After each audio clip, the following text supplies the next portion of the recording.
We often think of fairy tales as childish, ideal stories fit for the youngest of us. They shield our children from the harshest aspects of reality, while at the same time teach them the morals that should guide them in life. But the fairy tales we grew up with are actually the soft versions of those stories. Nearly all of the tales we know of have a much darker version and were often inspired by true events. So today, we're gonna look at the most famous fairy tales and their dark origins. Hello, and welcome to 7 Facts. Many of our fairy tales come from times that were much harsher, times of famine, war, or epidemics. Even just a century ago, life was much harder, and the rules of those past societies were quite different from ours. It is in this light that we have to view the original versions of fairy tales and understand how and why they came to be. In a previous episode, I already talked about the gruesome origins of the Pied Piper story. I suggest you check that out too. Today, we're gonna take a look at other stories, and we start off with a famous one, Hansel and Gretel. The story goes that there was once a brother and a sister, Hansel and Gretel, who lived together with their parents in a small home in the forest. Their father was a kind soul, but weak-willed. So when his wife tells him that he has to abandon the children in the woods to survive the famine, he does exactly that. The kids find their way home a few times by marking their path with stone, but once they used breadcrumbs, which birds ate up, so they got lost. They then find a gingerbread house where an old woman invites them in and traps them. The woman starts to overfeed Hansel to fatten him so she can eat him, but eventually the kids trick her and cook her instead. This is the story, and it's pretty much how the original version sounds too. But it's the background of the story you have to understand. You see, back in the day, child abandonment and infanticide were not that outlandish ideas as a way to cope with extreme poverty. The Brothers Grimm collected the tale in the 19th century, but it's been around for a lot longer than that. In medieval Europe, around the early 1300s, the continent was struck by an extreme famine. Practically everyone was starving, so children did get abandoned, killed, and in some cases, they were captured to be eaten. So yes, Hansel and Gretel is not just a story. It's a romanticized version of a happening in an era of extreme misery. Another story known by all children is The Sleeping Beauty. We don't know how much of it is inspired by true events, but we do have the original version. Both Disney and the Brothers Grimm tell us of a princess who falls asleep on a spell after pricking her finger on a spindle, but she is eventually kissed awake by a prince. But the original story is a lot darker and really points out how much the rules of society can change. The 16th century story, collected by Giambattista Basile, tells us of a girl who, astrologers predicted, will one day be put in danger by a splinter of linen. Despite her father banning all kinds of linen from the house, she still one day finds her way to a spinning wheel and ends up with a splinter of linen. She immediately falls to the ground, seemingly dead. Her father abandons the house in grief. Then, one day, a married king passes by and decides to check out the house. He finds the girl, tries to wake her up, but can't. At first, he cries. Then, well, he decides this is the perfect opportunity for some lovemaking. So he does exactly that and leaves. 9 months later, Sleeping Beauty gives birth to twins, who try to nurse from her but only find her fingers. As they suck her fingers, they remove the splinter and voila, Sleeping Beauty wakes up. Later, the weird and twisted king returns, finds her and the kids, explains to her what he had done, which somehow is an acceptable thing to do in the eyes of Sleeping Beauty, and then promises her to bring them back to his castle. Remember, this king was married.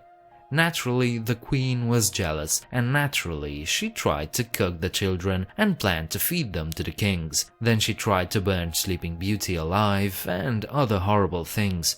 But of course, the king intervened, cast his own wife into a fire, and then married Sleeping Beauty. Yeesh. Creeped out yet?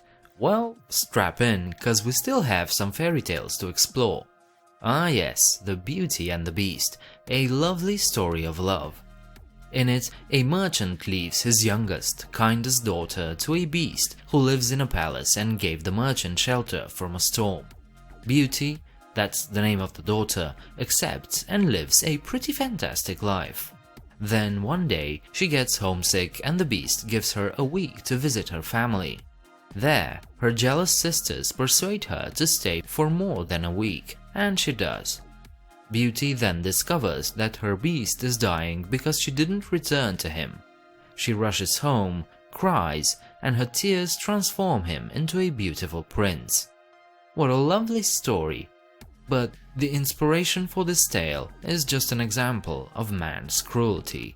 This entire story was inspired by Petrus Gonçalves, an unfortunate man born in 1537 and afflicted by a condition known as hypertrichosis. This condition causes an abnormal growth of hair all over the body, including one's face. Because of this, Petrus was considered an oddity. He was captured and kept as a wild beast, living in an iron cage and fed raw meat. When Petrus was 10 years old, he was gifted to King Henry II of France. He chose to educate him as a nobleman and raised him as a man, not an animal. His wife, Catherine de' Medici, looked at him as an experiment and accepted this treatment. When Henry died, his wife continued to experiment, wondering what would happen if she married Petrus to a beautiful woman. So she paired him with the daughter of a court servant, also named Catherine. They lived together for over 40 years and had 7 children. Unfortunately, 4 of them were also afflicted by their father's disease, which delighted Catherine de' Medici because she succeeded in creating her little wild family.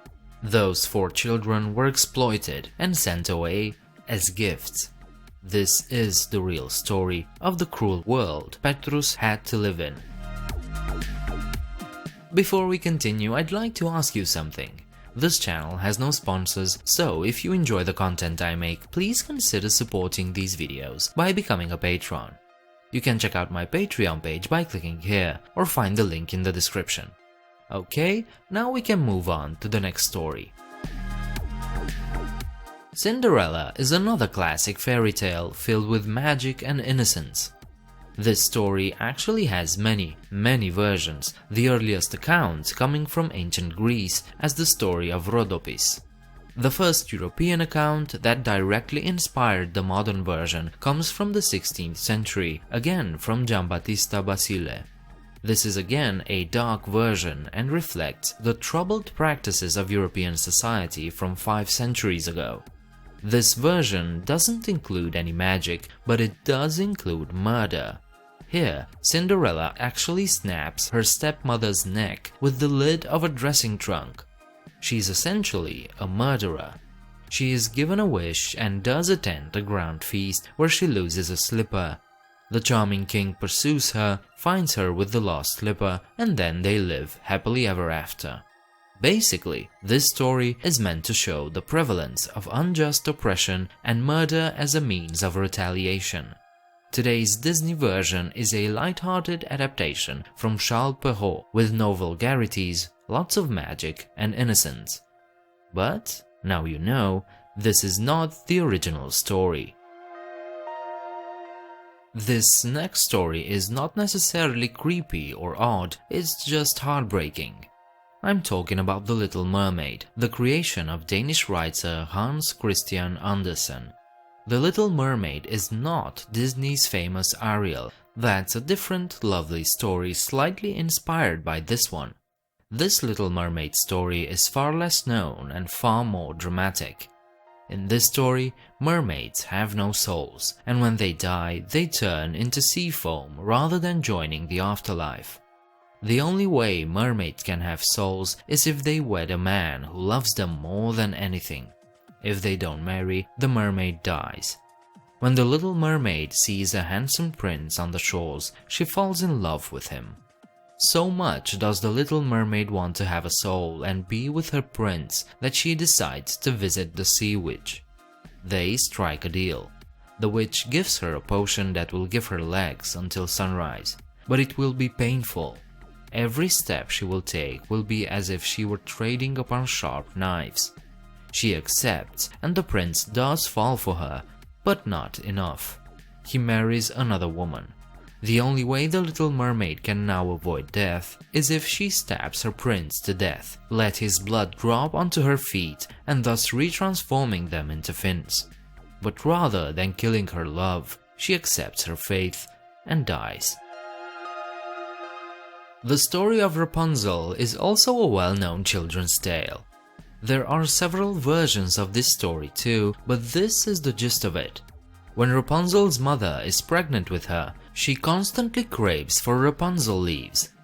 Coincidentally or not, the garden next door belonging to a witch is full of Rapunzels. She convinces her husband to go and steal some for her, but is obviously caught.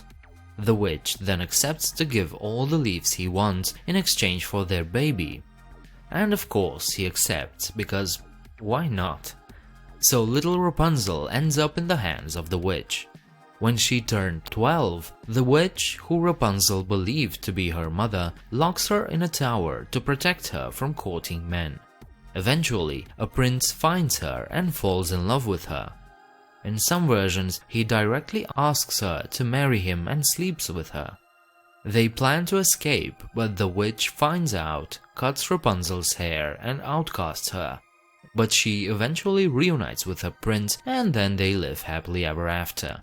Now, that's the story, but it's actually inspired by a real woman. Saint Barbara of Nicomedia was a beautiful Greek woman and an early Christian martyr. She was confined to a tower by her pagan father to hide her away from suitors and Christian preachers. Nevertheless, she did convert to Christianity, and although she did manage to escape her father before he killed her, she was later caught, tortured, and beheaded. Not quite the happy ending fairy tale we know, but this is the original inspiration for the story. Lastly, we get a good look at Snow White. Yes, this too has some darkness lying within. The story of the beautiful girl with an evil stepmother, the 7 happy dwarfs, the poison apple and the magical kiss of the prince is one of the most popular fairy tales of the modern era.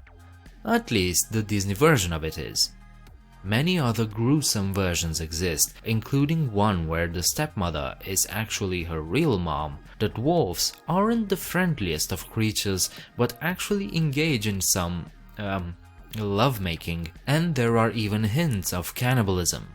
In the Grimm brothers version, for instance, the evil queen ends up being forced into a pair of red-hot shoes and made to dance in them until she drops dead. Nice. While these versions can vary wildly, we do have 2 theories of a possible inspiration for Snow White. One involves Maria Sophia Margareta Katharina Freifräulein von Erthal. Yeah, long name. Maria's father, Prince Philip Christoph, is said to have given to his second wife a mirror as a gift. Hint hint, this became the magical mirror from the fairy tale. As you might have guessed, Maria's stepmother wasn't very fond of her and actually made her life miserable. So much so that they actually became famous in the region. Another theory points to Margareta von Waldeck, a German countess born in 1533. Her stepmother, Katharina von Hatzfeld, surprise surprise, also disliked her and in her teenage years forced her away from home to Brussels. Here, she fell in love with Philip II of Spain, but for political reasons neither her father or her stepmother wanted this relationship to happen. Then, out of the blue, Margareta died at the age of 21, presumably poisoned. The dwarfs from the fairy tale might have been inspired by the children who were working in her father's copper mines. Those children's growth had been stunted due to their working conditions. The poisonous apple could come from an incident also from German history when a man retaliated against kids stealing his fruit by giving them poison apples. And there you go, the lovely, gruesome, horrible inspirations of another innocent children's fairy tale. I hope this video was interesting enough to have inspired you to look into it further on your own. If you liked it, leave a like and subscribe. You can leave your comments downstairs, and you can also check out my Patreon page if you want to support me. The link is in the description. I hope to see you next time. Bye.